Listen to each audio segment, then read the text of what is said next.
Hai semua. Assalamualaikum warahmatullahi wabarakatuh. Apa khabar semua? Selamat petang. Petang ni sarapan apa? Sarapan pula Makan, minum petang. Harap semua orang dengar ya. Kalau ada masalah suara ke tak dengar ke, bagi tahu ya. So hari ini Dr. Ju akan share sikit pasal apa yang dipanggil sebagai leaky gut syndrome ataupun sindrom kebocoran usus. Waalaikumsalam. Siapa yang dah live yang dah ada dekat sini, bolehlah share pada kawan-kawan, kod-kod apa yang Dr. Ju kongsikan. Mereka ada masalah ni dan dapat sedikit ilmu dan mungkin dapat membantu kawan-kawan, saudara-saudara yang ada dekat luar sana. So tajuk hari ini adalah sindrom kebocoran usus ataupun leaky gut syndrome. Apa benda tu? Apa benda tu? Adakah dia kita punya usus ni bocor ataupun koyak ataupun apa ataupun apa ni macam atap bocor ke? Jadi ini yang kita perlu tahu sebab sindrom kebocoran usus ni ataupun usus bocor ni banyak sebenarnya you all ada dan dia membawa kepada macam-macam masalah yang Dr. Ju akan kongsikan sebentar lagi So sebelum kita cerita pasal masalah sindrom kebocoran usus ni dulu, kita kena tahu ini adalah usus kita. Maknanya ini adalah sistem penghadaman kita. Jadi sistem penghadaman kita ni daripada mulut sampai ke dubur, panjangnya 30 kaki. Dan yang warna coklat yang di highlight dalam gambar ni adalah kita punya usus kecil. Usus kecil ni panjangnya 20 kaki. Maknanya dalam perut, dalam sistem penghadaman makanan kita ni yang paling panjang adalah usus kecil. Sindrom kebocoran usus yang Dr. Ju nak cerita hari ini adalah kebocoran mikro yang berlaku dalam usus kecil ni Jadi kalau you all nak tahu sebenarnya kita punya dalam usus tu kalau dalam usus, kalau kita potong usus kecil kita tengok dalam dia ni sebenarnya macam ni. Cantik kan? Cantik dia macam ada jari-jari macam tu ada jari-jari. Jadi gerak-gerak tu, dia gerak-gerak gitu. Ini sebenarnya rupa kat dalam usus kita. Kalau kita tengok dekat usus lembu rupanya macam mana? Dekat usus lembu dia bercabang-cabang lagi Siapa dekat sini makan itu perut lembu, sama lebih kurang lah. Tapi dekat perut lembu tu dia lebih dia berangkai-rangkai gitu Sebenarnya kalau dekat usus dia pun tak tahu macam ni juga. Tapi ini adalah rupa dalam usus kita. Dan kalau Dr. Ju tengok, kalau kita potong tadi potong yang macam jari tadi kita potong, rupa dalam dia macam ni sebenarnya. So dekat luar sekali ada kulit, kat luar sekali ada sel-sel sebaris macam tu. Kemudian ada bahagian dalam. Lepas tu kat dalam lagi tu ada salur darah. Ada salur darah vena, ada salur darah arteri. Kalau you all tengok benda ni interesting Mungkin you all ada yang tak pernah tahu pun usus kita rupanya macam ni. So hari ni doktor tunjuk. So rupanya macam ni lah kat bahagian dalam. So apa yang kita makan akan lalu dekat bahagian ni, masuk ke dalam salur darah, diserap. Jadi macam inilah rupa usus kita. Jadi kalau kita pendekkan dekat tepi lining ataupun permukaan usus kita ni ada sel-sel macam tu. Macam sebelah kanan sel-sel sebelah kanan, dan dekat atas sel-sel yang beratur dekat kita punya tadi yang jari tadi, dekat luar beratur tu, kalau tengok sebelah kanan tu beratur tu sel-sel rupanya macam tu. Dan setiap sel tu ada bulu-bulu lagi. Bulu-bulu yang dipanggil brush border. Dan dekat luar bulu-bulu tu ada lendir. Lendir. Jadi apa sebab benda ni Allah Ta'ala jadikan? Sebab kita punya permukaan usus tadi, kenapa dia panjang-panjang macam, kenapa tak tegak macam tu aja? Sebab bila panjang-panjang macam jari macam tu, dia punya permukaan akan besar. Siapa dekat sini cikgu matematik Kalau you tegak macam ni je, permukaannya sikit. Kalau bengkok macam tu, kalau tali tu kan, kita ada tali, kita tarik macam tu pendek je ni je, empat kaki je. Tapi kalau kita 4 kaki tu kita pendek, susun gitu kan, dia akan jadi sebenarnya besar dia punya permukaan. Jadi permukaan usus kita rupanya macam tadinya. Dan kalau you all nak tahu, dalam ini adalah permukaan usus tadi. Dekat atas tu lendir, lepas tu ada bulu-bulu, kat bawah tu sel. Antara sel tu dia ada lagi penapis. Penapis ni warna biru tu. Kalau kita tarik antara permukaan sel tu, rapat sangat. Dia ada penapis yang warna hijau tu. Penapis tu gunanya apa yang kita makan tu ditapis supaya tak semua apa yang kita makan tu masuk ke dalam darah kita. Maknanya badan kita sangat-sangat intelijen. Usus kita Allah Ta'ala jadikan sangat hebat. Dia hanya menapis dan mengambil makanan-makanan yang tubuh kita perlukan sahaja. Zat-zat makanan yang tubuh kita perlukan sahaja. Jadi kalau usus kita berada dalam keadaan normal, itu berlaku. Kalau usus kita berada dalam keadaan normal, itulah yang berlaku. Maknanya makanan ditapis melalui tapisan biru tu, melalui tapis yang hijau tu yang dipanggil gap junction. Jadi makanan-makanan ditapis masuk ke dalam salur darah. Jadi ini adalah tapisan tu. Tapisan tu kalau kita ambil tadi antara sel dengan sel, ada gambar pula, ada sel dengan sel, dia ada tapisan untuk makanan tu masuk ke dalam, ditapis dalam darah.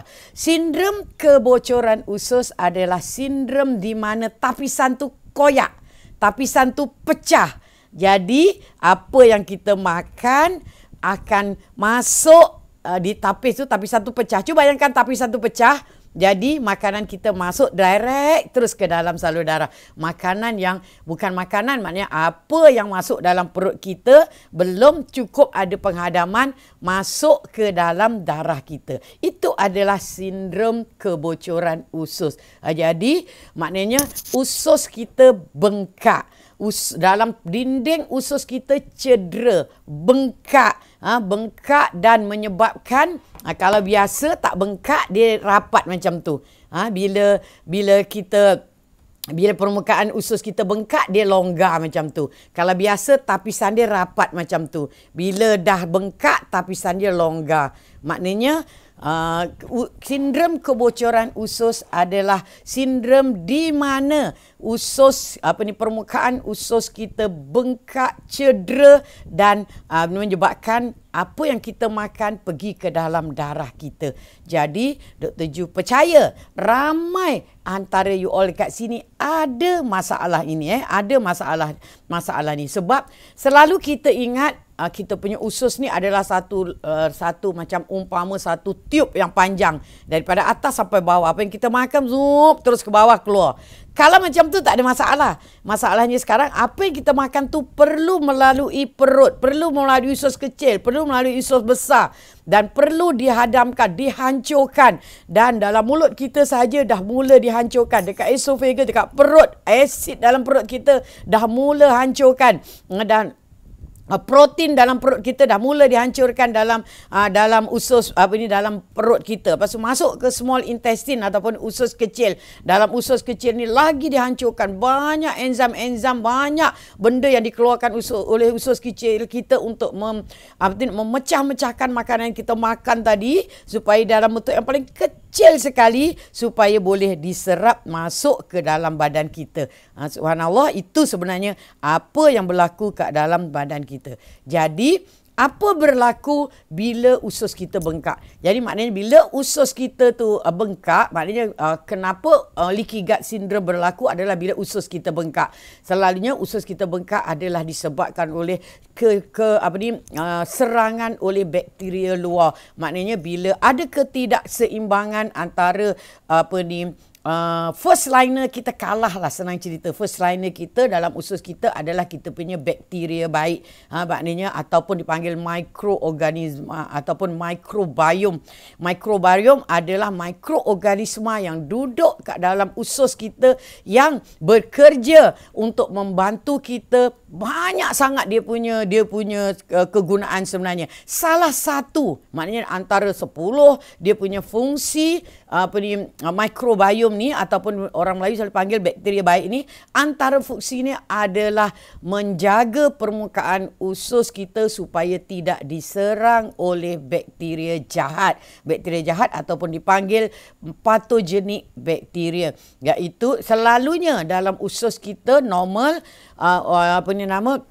microbiome ataupun bakteria baik dengan bakteria jahat ni rasionya 85-15. Bakteria baik ada 85%, 15 bakteria jahat. Tetapi bila bakteria baik kita banyak yang mati, maka bakteria jahat akan banyak ada dalam usus kita dan bakteria jahat itulah akan mencederakan usus kita. Contoh yang paling selalu berlaku adalah jangkitan Candida ataupun jangkitan kulat. You all pernah tak dapat kes macam ni? Maknanya anak-anak kita ada sakit mulut macam ni. Ini adalah disebabkan oleh jangkitan kulat. Kalau budak kecil selalu ada, tapi kalau orang tua selalunya ada masalah macam ni bila dia punya immunity drop. Mungkin dia on kemoterapi, mungkin dia ada kanser, mungkin dia ada masalah, selalunya yang adalah masalah immunodeficiency, mungkin dia ambil ubat-ubat yang suppress dia punya immunity, dia akan dapat kes macam ni yang dipanggil candidiasis. Dan cuba bayangkan kalau benda ni berlaku dalam perut kita. Ni contohlah.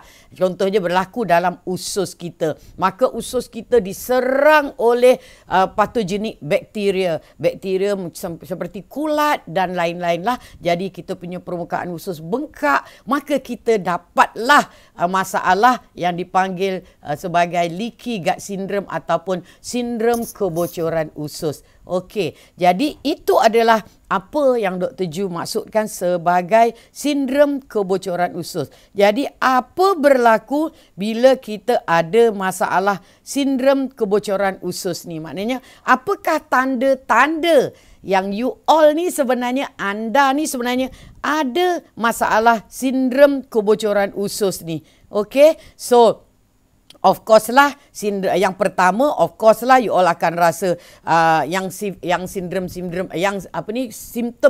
biasa sudah tentulah macam biasa. You all ada sakit perut selalu, you all ada berak-berak ataupun mungkin ada masalah berak keras ataupun ada masalah angin banyak, ada masalah itu juga adalah menunjukkan you all ada masalah sindrom kebocoran usus. Itu yang biasa. Mungkin ramai antara you all ada dekat sini. So kalau you all dah mula ada sikit-sikit itu maknanya you all dah mula ada sindrom kebocoran usus. Okey, kat sini saya angkat tangan. Siapa yang ada selalu sendawa? Maknanya kenyang pun tidak, lapar pun tidak, duduk sendawa, bangun sendawa, tidur sendawa, bercakap sendawa.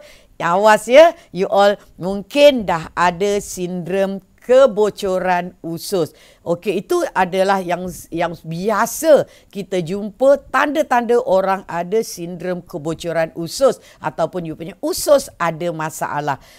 Okey, itu pertama. Yang kedua, orang yang ada masalah sindrom kebocoran usus ni, dia akan ada masalah nutritional deficiency, ataupun dia akan ada masalah tak cukup nutrien makanan. Sebab apa?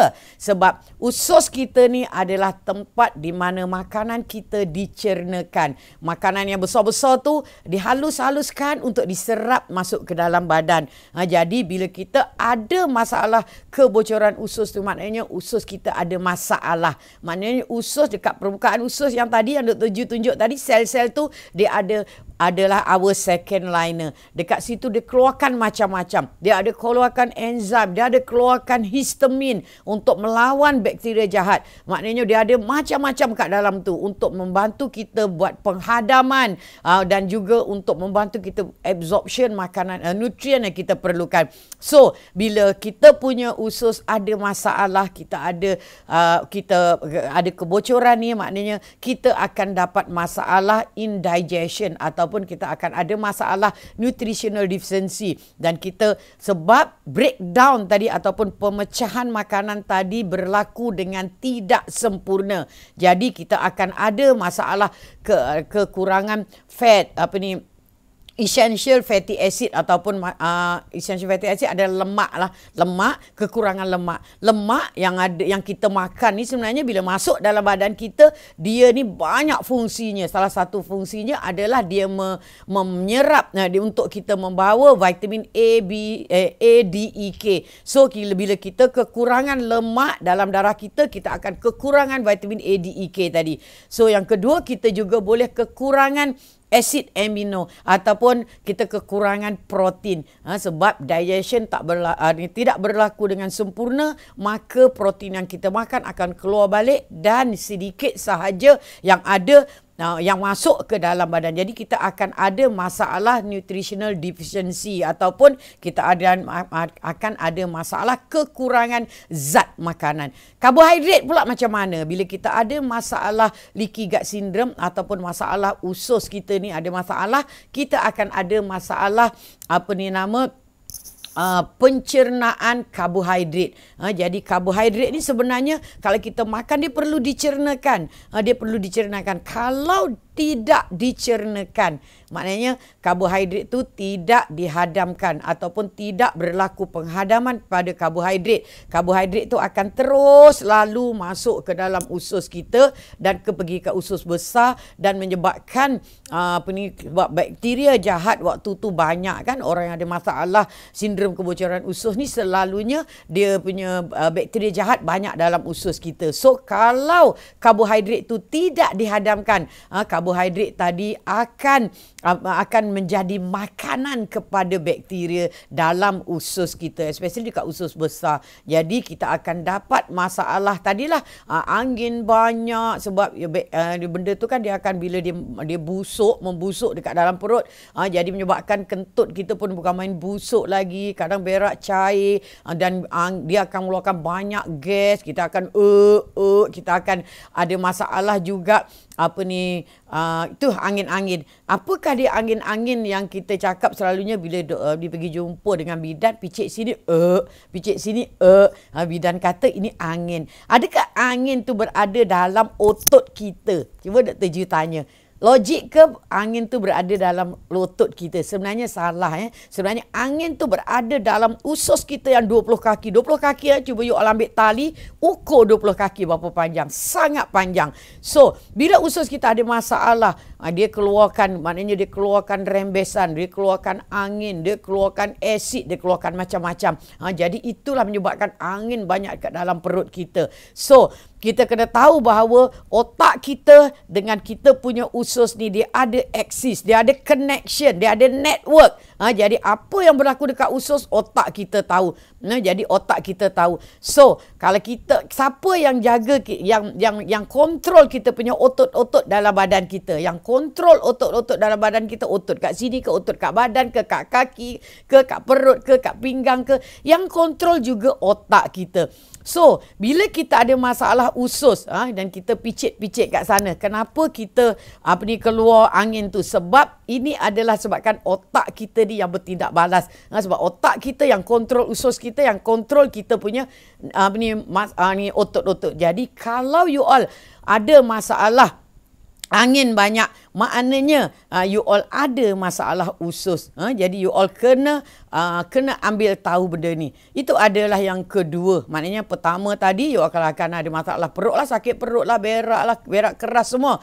Yang kedua tadi you all akan ada masalah kekurangan zat makanan. Yang ketiga, you all juga akan ada masalah allergic, multiple allergic. Dan food intolerant ataupun kita tidak boleh tolerate sesetengah makanan. Pelik kadang-kadang kita dah hidup lama. Selama ni kita boleh makan benda ni. Contohnya selama ni kita boleh makan kacang contohnya lah. Tetapi kenapa lepas umur 20 tahun ni makan kacang tak boleh? Makan kacang je gatal-gatal. Makan udang selama ni makan tak ada masalah.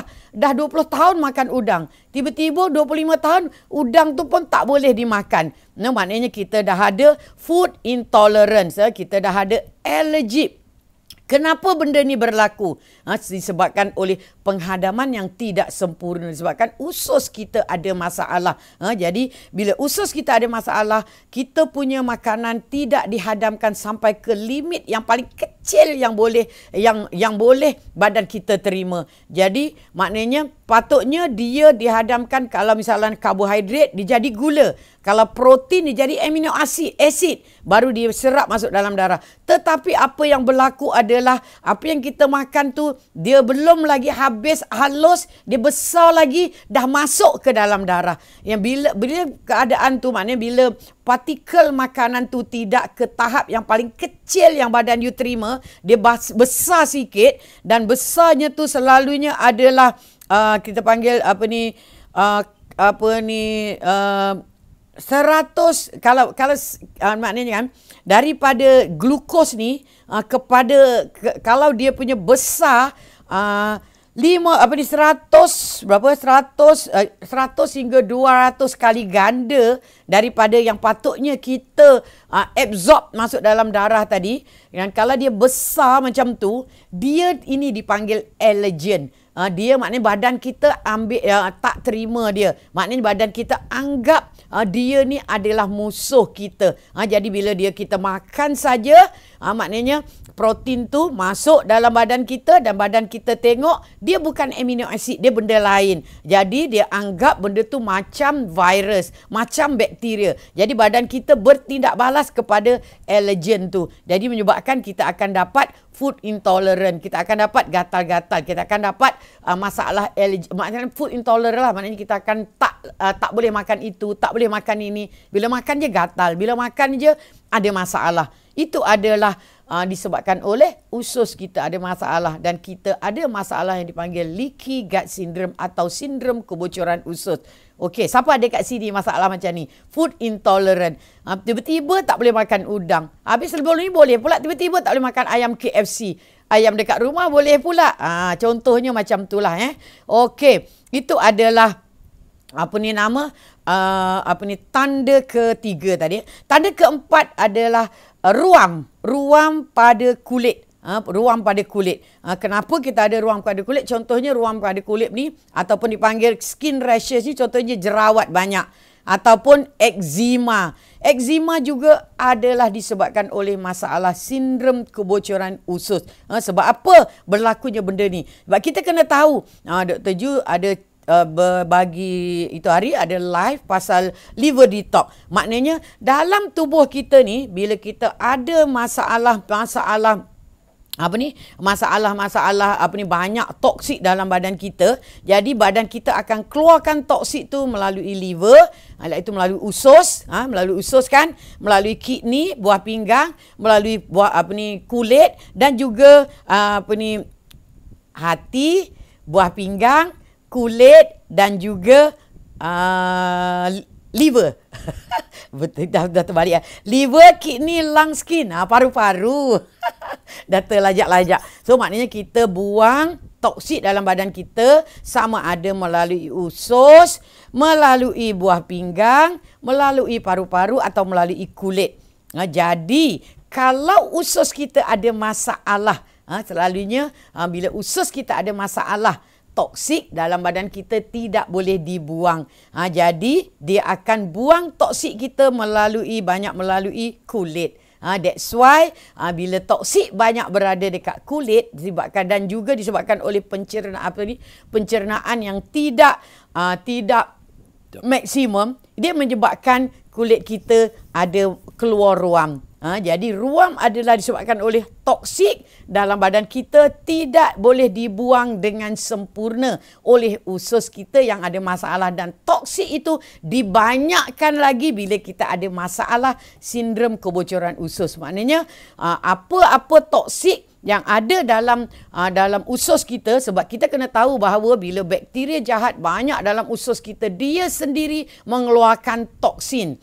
Toksin tu sepatutnya keluar ikut berak kita. Tetapi bila kita ada masalah sindrom kebocoran usus, toksin itu akan lepas masuk ke dalam darah. Jadi toksin itu terpaksa dikeluarkan oleh tubuh kita melalui proses-proses yang Dr. Ju cakap tu melalui kulit. That's why bila toksin berlonggok banyak dalam kita punya darah, dia menyebabkan toksin tu pergi dibuang ikut kulit, dan kalau kita akan dapat masalah-masalah kulit, terutamanya eczema dan juga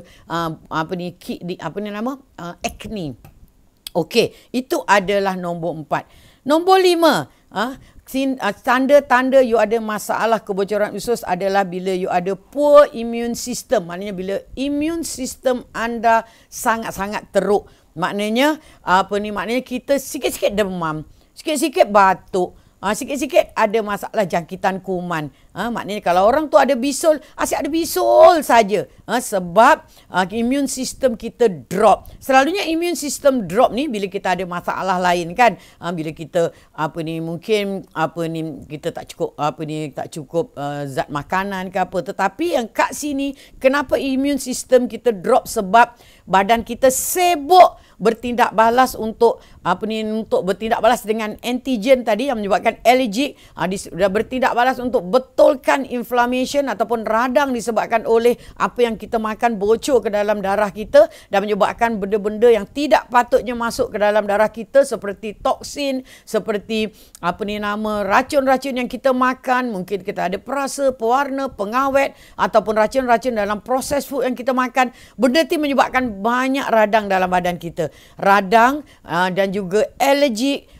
Tindak balas badan kita sibuk untuk menguruskan radang, menguruskan anti-allergic, menguruskan toksik dalam badan kita. Ini menyebabkan immune system kita drop. Maknanya immune system kita akan drop dan menyebabkan kita senang dapat jangkitan, especially jangkitan virus. Kita senang dapat sesama, kita senang dapat batuk. Okey, so itu adalah simptom ataupun tanda nombor 5. Kalau you all selalu asyik batuk, demam, sesama, gatal sana, gatal sini, sakit perut, kemudian ruam-ruam kat kulit, maknanya anda kemungkinan besar ada masalah sindrom kebocoran usus. Okey, itu adalah nombor 5. Apa dia nombor 6? Nombor 6 adalah autoimmune disease. Autoimmune disease tu contohnya SLE, rheumatoid arthritis.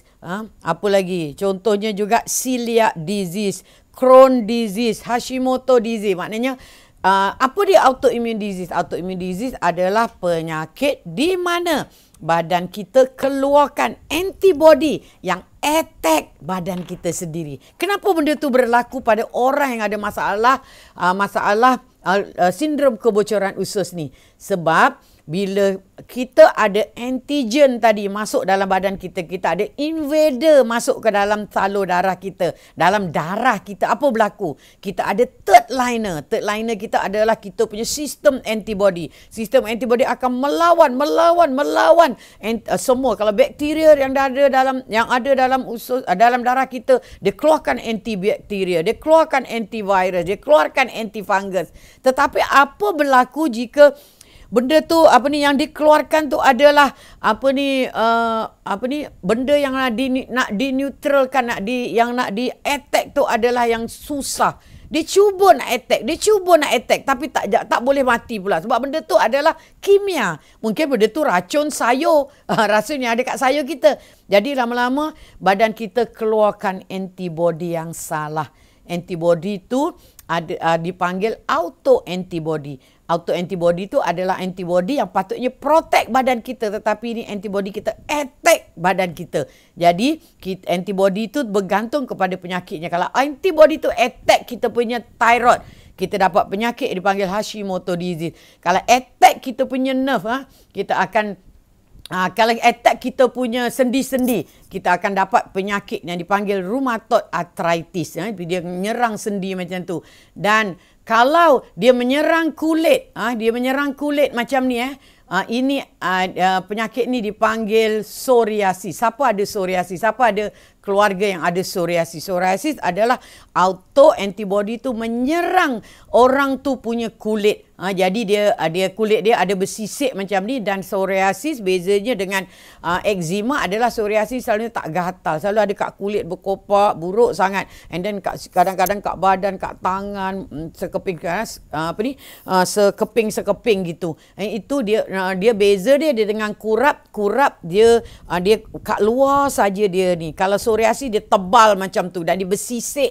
Kalau psoriasis dia bersisik dan dia tidak gatal macam kurap. Jadi kalau orang yang ada psoriasis ni ini adalah penyakit autoimmune disease sebab psoriasis juga akan bawa kepada dia autoantibody tu menyerang sendi. Jadi you all boleh dapat psoriatic arthritis. Maknanya dia akan menyerang sendi-sendi, kulit-kulit ada tumpuk-tumpuk macam tu, kepala pun penuh dengan kuping-kuping, sendi pun sakit. Itu adalah masalah autoimmune disease. Okey, dan dia juga ada auto-antibody yang boleh menyerang kita punya masalah saraf dan menyebabkan orang tu boleh lumpuh.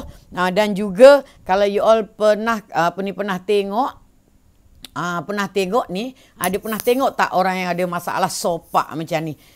Sebab sopak ataupun vitiligo ni juga adalah masalah autoimmune. Dan orang yang ada masalah autoimmune ini 80% daripada puncanya adalah daripada usus yang ada masalah leaky gut syndrome tadi.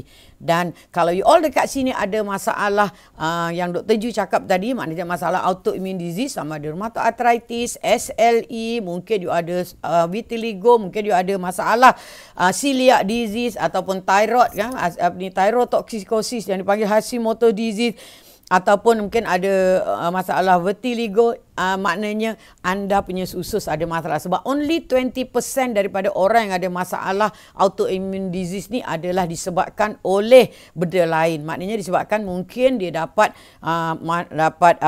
radiation, mungkin dia tersilap makan ubat, mungkin dulu dia dapat masalah viral infection, mungkin dia terhidu apa-apa yang menyebabkan benda tu masuk ke dalam darah, badan kita bertindak balas dan keluarkan auto-antibody. Tapi itu only 20%. 80% adalah berada daripada disebabkan oleh masalah usus. So orang yang ada masalah autoimmune disease ni, kalau dia tidak betulkan usus dia maknanya masalah penyakit dia susah nak baik, dan tak boleh baik pun. Sebab orang yang ada masalah autoimmune disease ni kena tahu bahawa auto-antibody tu kalau ada dalam badan dia akan ada selamanya. Jadi sama dengan apa yang Dr. Ju ada. Dr. Ju ada masalah rheumatoid arthritis. Dah daripada 2008 sebenarnya, 2011 ambil rawatan, dan daripada situlah sampai hari ni Dr. Ju adalah pesakit rheumatoid arthritis. Tapi bezanya Dr. Ju tidak ambil ubat. Dr. Ju kawal penyakit Dr. Ju secara semula jadi. Okey, maknanya Dr. Ju berjaya kawal penyakit Dr. Ju dengan secara semula jadi. Dr. Ju dulu ada masalah GERD, masalah gastritis, masalah leaky gut syndrome bertahun-tahun. Itu puncanya kenapa Dr. Ju ada masalah rheumatoid arthritis. Okey, itu adalah nombor 7. Nombor 8 adalah craving. Lapar je, asyik nak makan aja. Kenapa benda ni berlaku? Sebab Dr. Ju dah cakap tadi, dalam usus kita yang jaga first liner kita adalah bakteria baik. Ini cakap Melayu lah, kalau cakap bahasa ni dia panggil microbiome, so mungkin you all susah. Bakteria baik je lah, senang. So, bakteria baik, bila bakteria baik apa ni banyak mati, bakteria jahat akan membiak dengan banyak. Keadaan tu dipanggil SIBO, Small Intestine Bowel Overgrowth. Maknanya dekat usus kecil kita, bakteria jahat lebih banyak daripada bakteria baik. Jadi apa yang berlaku? Bakteria maknanya berlaku ketidakseimbangan. Jadi bakteria jahat ni akan dia terutamanya yeast tadilah, terutamanya candida tadi ataupun kulat tadi Jadi bila dia masuk ke dalam, dia berada dekat usus kita, cuba bayangkan usus kita 20 kaki. Jadi bakteria ni dia perlukan makanan. Yang dia nak sebenarnya selalunya gula. So bila kita makan saja, dia yang ambil. Tak masuk pun dalam darah, dia yang makan dulu. Menyebabkan kita lagi tambah sakit. Bila dia ambil karbohidrat yang kita makan pun, dia yang makan dulu. That's why kita sentiasa lapar. Sebab yang makan tu, yang minta tu adalah bakteria. Dan bakteria ni pula, dia akan hijack kita punya otak kita. Maknanya dia hijack kita punya otak kita, dan dia menyebabkan bila kita makan, kita tak puas. Jadi kita asyik nak lapar saja. Pula tu sakit perut, nak makan tak boleh. Makan sikit sakit perut, tak makan lapar. Itu adalah salah satu daripada sindrom kebocoran usus. Tanda-tanda you all ada sindrom kebocoran usus. Jadi apa yang menyebabkan otak kita kena hijack? Sebab bakteria tadi keluarkan toksin. Toksin tadi boleh pergi dekat kita punya darah, dan dia boleh merangsang kita punya bahagian limbic system ni, bahagian rewarding system kita ni, yang menyebabkan kita ketagih kepada makanan. That's why kalau orang yang ada masalah gemuk, obesity ni, salah satu daripada punca dia dapat kita panggil ketagih kepada makanan adalah sebab dia ada masalah usus. Maknanya dalam usus dia ada banyak bakteria jahat yang meminta-minta, tenganga-nganga. Cuba imagine bakteria tu tenganga-nganga dekat dalam usus, you tunggu you punya makanan. Okey, jadi itu adalah salah satu tanda you all ada masalah masalah sindrom kebocoran usus. Dan seterusnya yang nombor 9, bila tanda-tanda you ada masalah sindrom kebocoran usus juga, you selalu sakit kepala, you selalu ada brain fog, blur, selalu lupa macam apa ya? Ingat ya, kalau you all tiba-tiba macam blur saja, macam muram, blur, sakit kepala aja, letih, lesu, itu adalah salah satu tanda you ada masalah sindrom kebocoran usus. Ramai orang kat sini ada sakit kepala, pergi jumpa doktor, ambil ubat tahan sakit. Bila sakit kepala, pergi jumpa, ambil ubat tahan sakit. Sakit badan, pergi jumpa doktor, ambil ubat tahan sakit. Adakah ubat tahan sakit itu membantu you? Hilangkan sakit sebentar sahaja, tapi masalahnya dia akan menyebabkan usus you makin teruk. You tidak menyelesaikan masalah, you bagi lagi masalah, cuma nak hilangkan sakit tadi. Jadi ingat, you kena tengok kalau you ada barisan simptom 1 sampai 9 tadi, maknanya you all kemungkinan besar ada masalah usus. Especially untuk siapa yang ada gastritis, ada GERD, ini adalah simptom-simptom yang you ada masalah sindrom kebocoran usus. Okey, itu adalah nombor 9 tadi sebab dia ada dalam otak kita ni, sebenarnya darah yang pergi ke otak kita, dia ada satu tapisan lagi. Tadi dekat perut ada tapisan kan, yang kat dalam antara darah, antara darah dekat badan kita dengan darah ke otak kita, ada tapisan lagi, namanya blood brain barrier atau BBB. Jadi bila kita ada masalah leaky gut syndrome ni, sebenarnya kita juga ada masalah leaky brain, maknanya kebocoran pada tapisan dekat otak ni juga. Jadi ini disebabkan oleh toksin daripada bakteria tadi. Bila masuk ke darah kita, dia memecahkan barrier tadi. Dia menyebabkan toksin dia boleh masuk ke dalam otak. Jadi kita akan ada masalah keradangan dalam otak. That's why kita selalu sakit kepala, brain fog dan hilang selalu lupa. So orang yang ada masalah gastritis, GERD, yang selalu sakit perut, ada leaky gut syndrome, selalunya ada masalah ni. Okay? So yang last sekali, orang yang ada masalah leaky gut syndrome ni, dia ada masalah dipanggil chronic fatigue ataupun letih yang melampau-lampau. Letih sangat. Otot-otot dia ni sakit. Otot-otot dia sakit. Kemudian sendi-sendi sakit. Dia boleh katakan sakit sana, sakit sini. Ini disebabkan oleh poor nutrition. Maknanya disebabkan oleh zat makanan yang tidak cukup. Disebabkan oleh usus kita tidak berfungsi dengan sempurna. Dan ianya juga disebabkan oleh radang. Berlaku banyak radang kat dalam tubuh kita. Jadi itu adalah, ya Allah, apa pula ni? Itu adalah antara 10 tanda yang anda ada masalah kebocoran usus.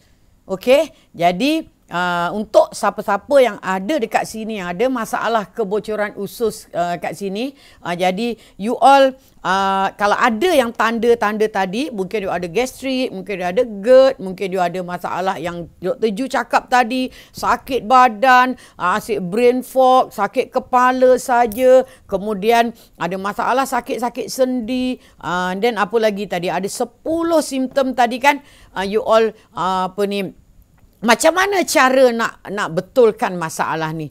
So Dr. Ju ada kelas hari Sabtu ni. Hari Sabtu ni Dr. Ju ada kelas leaky gut syndrome, gastritis dan leaky gut syndrome. Jadi kalau you all ada masalah tadi, you all boleh mendaftar untuk kelas ni. So tim Dr. Ju akan bagi link dekat sini macam mana nak mendaftar untuk orang yang ada masalah gastritis, GERD.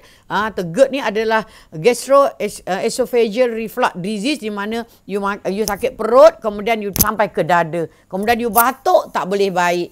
Kemudian you ada sikit-sikit dada, sakit dada. Kemudian sakit dada, kadang-kadang kita ingat sakit dada tu adalah sakit sakit jantung. Padahal benda tu sebabkan oleh dia punya makanan kita pergi ke dada saja. Jadi pada hari Sabtu ni Dr. Ju ada kelas, you all boleh tanya tim Dr. Ju. Kita ada kelas yang Dr. Ju akan ajar you all macam mana untuk rawat you all punya masalah leaky gut syndrome, gastritis dan GERD ni supaya you all boleh baik. Bukan bergantung lagi pada ubat. You all boleh baik betul-betul. Maknanya you all boleh baik normal macam orang lain. Sebab ada orang yang cakap bila you ada masalah leaky gut syndrome ataupun you ada masalah gastritis, you pun cakap dengan orang, saya ada gastrik, saya tak boleh makan tu. Saya ada gastrik ni, saya tak boleh puasa. Saya ada gastrik, saya tak boleh ni. Sebenarnya benda tu boleh dirawat, boleh pulih kalau you all tahu cara macam mana nak buat. Okey, jadi itu saja daripada Dr. Ju hari ini. Okey, semoga apa yang Dr. Ju bagi ni bagi manfaat kepada semua. Dan kalau siapa-siapa yang nak follow Dr. Ju punya kelas hari Sabtu ni, boleh call tim Dr. Ju ataupun klik link yang tim Dr. Ju akan bagi dalam rasanya dia orang ada bagi kot. Okey, dan yang baik itu daripada Allah Ta'ala, yang mungkin kurang memuaskan hati ataupun yang kurang baik itu atas kelemahan Dr. Ju sendiri. Okey, jumpa you all lagi di lain kali. Assalamualaikum warahmatullahi wabarakatuh.